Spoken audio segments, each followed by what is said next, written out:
जय हिंद मेरे प्यारे बच्चों, कैसे हैं आप लोग। मैं हूं आपका केमिस्ट्री मेंटर कुणाल वर्मा काशी से। आइए अब हम एक नया लेक्चर लेकर आए हैं। बहुत छोटा सा लेक्चर है लेकिन वह काफ़ी इंपॉर्टेंट है, ठीक है ना। बोर्ड्स के लिए तो काफ़ी इंपॉर्टेंट है, जिसको हम लोग रिवर्स ऑस्मोसिस यानी कि RO के नाम से जानते हैं। आप सभी के घर में RO प्यूरीफायर लगा होगा, ठीक है ना। क्या होता है reverse osmosis? When external pressure greater than osmotic pressure is applied on the solution, then direction of ordinary osmosis is reversed. That is, solvent molecules now flow from solution compartment to solvent compartment. इसको देखो, फिर से osmosis को याद करो। ये दो compartment हुआ करते थे, ये बीच में सेमी परमिएबल मेम्ब्रेन, यहाँ पे क्या है, सॉल्यूट प्लस सॉल्वेंट दोनों हैं, ठीक। और यहाँ पे क्या है, प्योर सॉल्वेंट। हमें पता था कि स्पॉन्टेनियस मूवमेंट होता था, यहाँ से यहाँ सॉल्वेंट का पार्टिकल निकल के इधर आ रहा। इसको रोकने के लिए हम क्या लगा रहे थे, ऑस्मोटिक प्रेशर लगा रहे थे, ठीक है ना। ऑस्मोटिक प्रेशर लगा रहे थे। अब ऑस्मोटिक प्रेशर की वजह से ये इधर से इधर जाना तो रुक गया। अब अगर हम एक्सटर्नल प्रेशर लगा रहे हैं greater than osmotic pressure, osmotic pressure इसको इधर ले जाने से रोकने के लिए था। अब अगर उससे ज़्यादा हम प्रेशर लगा देंगे तो अब भी सॉल्वेंट का मॉलिक्यूल क्या हो जाएगा, फ्लो स्टार्ट हो जाएगा। लेकिन इस बार डायरेक्शन क्या हो जाएगा, अपोजिट हो जाएगा। अब इस बार सॉल्यूशन कंपार्टमेंट से कहाँ जाने लगेगा सॉल्वेंट के मॉलिक्यूल्स, सॉल्वेंट कंपार्टमेंट में। ध्यान रखना, सॉल्यूट का तो कभी भी कोई फ्लो नहीं होगा। इसी को बोलते हैं रिवर्स ऑस्मोसिस। रिवर्स ऑस्मोसिस का यूज़ हम डीसैलिनेशन या प्यूरिफिकेशन ऑफ वाटर में करते हैं। सपोज करो ये ऐसा कंटेनर है जिसमें प्योर वाटर है, और ये एक ऐसा कंटेनर है जिसमें वाटर प्लस कुछ इम्प्योरिटीज़ है, यानी कि ये सोल्यूशन है। तो फिर से क्या होगा, अगर हम एक्सटर्नल प्रेशर ऑस्मोटिक प्रेशर से अधिक लगाएंगे, ठीक है ना, तो क्या हो जाएगा, अब सॉल्वेंट के मॉलिक्यूल्स इधर से इधर जाने लगेंगे। तो प्योर वाटर था, इस प्योर वाटर में इस सॉल्यूशन में से भी वाटर के मॉलिक्यूल निकल के आ रहे हैं, तो यहाँ से प्योर वाटर बढ़ता जाएगा। इसको हम क्या कर लेंगे, कलेक्ट कर लेंगे। तो रिवर्स ऑस्मोसिस एक नॉन स्पॉन्टेनियस प्रोसेस है, ध्यान रखना, क्योंकि इसको हमको करवाना पड़ रहा है। नॉन स्पॉन्टेनियस प्रोसेस, आई बात समझ में? तो ये हम सब समझ लिए। अब एक क्वेश्चन अक्सर पूछा जाता है कि चारों कॉलिगेटिव प्रॉपर्टी में सबसे अच्छा मेथड ऑस्मोटिक प्रेशर ही माना जाता है मोलर मास डिटरमाइन करने के लिए किसका, प्रोटीन्स, पॉलीमर्स या फिर मैक्रोमोलिक्यूल्स जिनका मोलर मास काफ़ी ज़्यादा आता है, ठीक है ना, 50,000, 60,000, 1 लाख, 1.5 लाख, 2 लाख, कुछ ऐसे आता है। तो क्या कारण है इसका? तो सबसे पहले देखो, कॉलिगेटिव प्रॉपर्टी और मोलर मास में इन्वर्सली का रिलेशन होता है। मैं एक एग्जांपल हमेशा लेता हूँ, डेल्टा TB बराबर KB इंटू W/m, ये ठीक, ये है। अब इसमें और इसमें इन्वर्सली का रिलेशन है। अब ध्यान से समझो, अगर मोलर मास, इन सब का मोलर मास बहुत ज़्यादा होता है, ठीक है ना, वेरी हाई मोलर मास। अगर ये मोलर मास बहुत ज़्यादा होगा, तो ये डेल्टा TB काफ़ी कम होगा कि नहीं। मतलब समझो कि प्योर वाटर है, प्योर वाटर का बॉइलिंग पॉइंट 100। अब अगर मोलर मास बहुत ज़्यादा है तो 100 से बहुत थोड़ा सा ज़्यादा बढ़ेगा, यानी कि 100.00001, ठीक है ना। मतलब ऐसे समझो, TB0 अगर 100 डिग्री सेल्सियस है तो TBS कितना हो जाएगा, 100.0000 कुछ इतना हो जाएगा। अब ये वैल्यू वैसे तो इससे ज़्यादा है, लेकिन ये डिफरेंस बहुत कम है कि नहीं। इस डिफरेंस को हम एक्यूरेटली नहीं डिटरमाइन सही से कर पाएंगे। कोई ज़रूरी नहीं कि वो बहुत करेक्ट आ जाए, तो दिक्कत तो होगा ही। वही काम हमको डेल्टा TF में भी होगा, ठीक है ना। इसमें भी मोलर मास बहुत ज़्यादा अगर आएगा तो डेल्टा TF बहुत कम आएगा। ये गैप बहुत इतना कम आएगा कि हम कर नहीं सकते हैं, ठीक, एक्यूरेटली डिटरमाइन नहीं कर पाएंगे इस डिफरेंस को। कितना घट गया, बहुत थोड़ा सा घटा, वो हम एक्यूरेटली नहीं बता पाएंगे, ठीक है ना।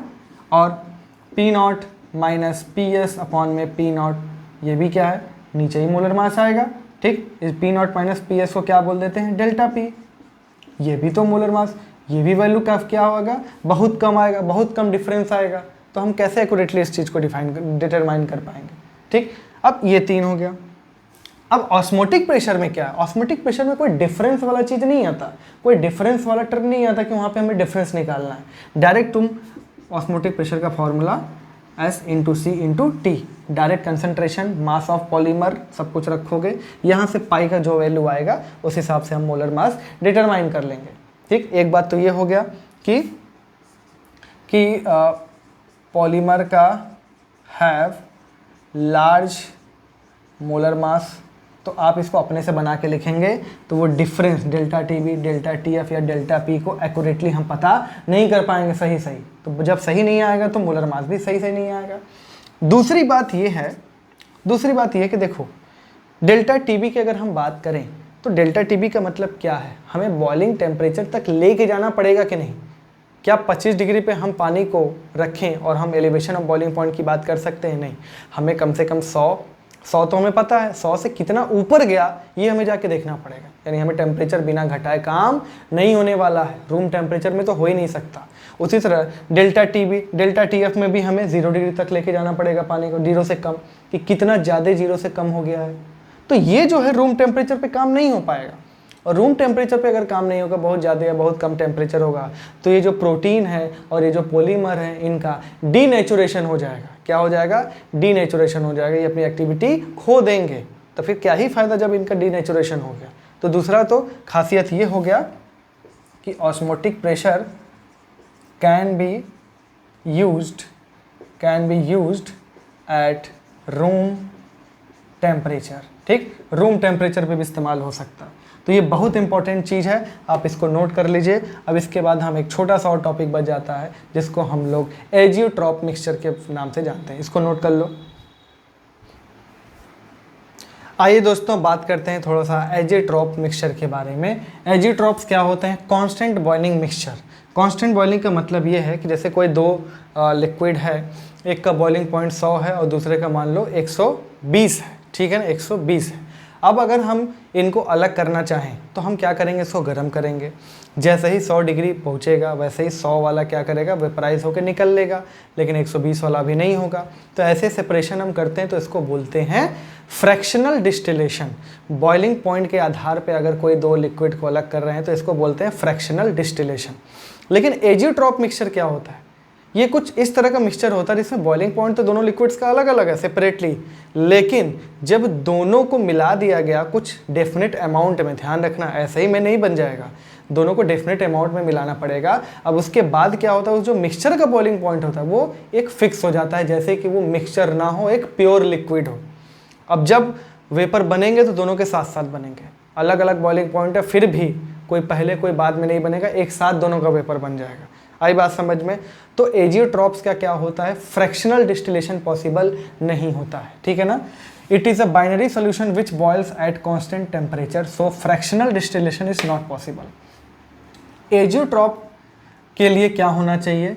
जो लिक्विड और वेपर फेस का मोल फ्रैक्शन है, कंपोजिशन है, वो बराबर होना चाहिए। यानी मोल फ्रैक्शन ऑफ ए बराबर, मतलब एक्स ए बराबर वाई ए। अभी एक्स और वाई आप अच्छे से जानते हैं, एक्स बी बराबर वाई बी। एजियोट्रॉप्स के एग्जाम्पल दो होते हैं, 95% V/V इथेनॉल इन वाटर और 68% W/W HNO3 इन वाटर, ये दो मिक्सचर है। अब देखो एजियोट्रॉप में भी क्या होते हैं, दो तरह के पाए जाते हैं, एक मिनिमम बॉइलिंग एजियोट्रॉप और एक मैक्सिमम बॉइलिंग एजियोट्रॉप। नाम से ही पता चल रहा है। मिनिमम का मतलब सपोज करो एक लिक्विड का 100 है, दूसरे लिक्विड का 120 है। अब दोनों ही कंपोनेंट से कम, यानी कि अगर वो मिक्सचर 100 से भी कम पे बॉईल हो रहा है तो ये क्या हम बोलेंगे? इसको बोलेंगे मिनिमम बॉइलिंग एजियोट्रॉप। यानी कि boiling point of mixture is lower than boiling point of individual components या इंडिविजुअल लिक्विड्स। ये कब बनता है? जब लार्ज, ऐसे मिक्सचर का जो लार्ज पॉजिटिव डेविएशन शो करते हैं फ्रॉम राउल्ट्स लॉ, यानी 95% V/V इथेनॉल सोल्यूशन। मैक्सिमम में क्या होगा? Boiling point of mixture is higher than the boiling point of individual components, ठीक है ना, form by solution showing large negative deviation from Raoult's law, जैसे 68% W/W HNO3 सोल्यूशन। क्लियर है? इसको note कर लीजिए, फिर लेक्चर को ख़त्म करते हैं। क्लियर? चलिए, तो बच्चों अब मिलेंगे अगले क्लास में, तब तक के लिए टेक केयर, जय हिंद।